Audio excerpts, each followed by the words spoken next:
इकडे फायबर पट्टीपासून बनवलेल्या पर्स सुद्धा दिसतात। जर तुम्ही बघितलं तर या पद्धतीने तुम्हाला जर वेगळा लुक करायचा असेल किंवा घरातील सामान आणायला म्हणा किंवा बऱ्याच गोष्टींसाठी खूप छान आहे। एकदा बघून घ्या हा स्टॉल सुद्धा खूप सुंदर पद्धतीने। इकडे ताई विणत पण आहेत, याच्यानुसार आपल्याला कळतं पण कशा केल्या जातात।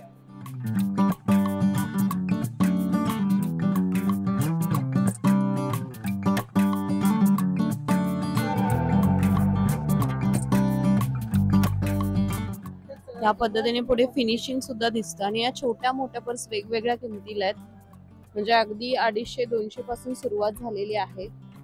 या पद्धतीने सुद्धा आपल्याला पाहायला मिळेल। इकडे जर तुम्ही आलात तर तुम्हाला दिसेल की याला चेन नाही लावली जात कारण ती तुटते, पण या पद्धतीने पुन्हा एक कॅप तयार केली जाते की जी अशी आपण इकडे ठेवू शकतो।